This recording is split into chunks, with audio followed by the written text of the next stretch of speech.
Now, before we get into talking about the legislator, I think we've painted quite a good picture of what the scenario in South Africa looks like. How does this compare with the rest of the world? Well, I mean, unfortunately, the dismal picture that we have in South Africa seems to be the dismal picture that faces corporate world globally. Women currently hold 4.8% of CEO positions of Fortune 500 companies, as an example. 5.1% of Fortune 1000 companies, another example. In the EU companies, another example, women represent only 16% of board members on average. You know, the gender gap globally is dismal. The US has the same issues. Asia probably lags far behind Africa. So I think as a gender group, this is something that we could potentially rally around, because it's an issue that faces all women across the globe. Now, are there any countries worldwide that you see implementing some of these things that we were just speaking about?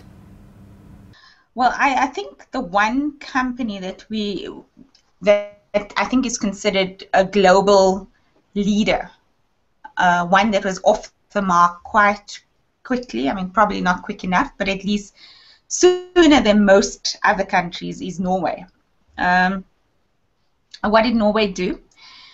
It actually set about, as early as 2003, to amend its company laws to require that publicly listed companies have representativity of up to 50% of women on the boards of those companies.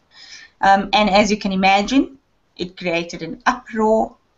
You know, companies were saying, you know, it's leave us to self-regulate. We understand what we need to do. Don't force us into doing it. That the government of Norway, in any event, went ahead, implemented a measure, and by all accounts, we understand that it's been successfully implemented, with representativity on boards of companies in Norway having increased tremendously. Now, is this something we should be looking at and trying to mirror? I think so. I absolutely am a proponent of us looking to mirror that type of, those type of policies and legislative instruments. And I think that's exactly what the South African government is aiming to do with this new Women Empowerment and Gender Bill that has been introduced into Parliament. You know, by introducing levels of targets for representation. You know, whether in fact it will achieve that is another question, because I'm not sure about the enforceability of what seems to be in that piece of legislation. You know, it talks about the creation of targets. It doesn't talk about what happens or the consequences of not achieving those targets. I think those are legal pitfalls that there may be with a bill of this nature.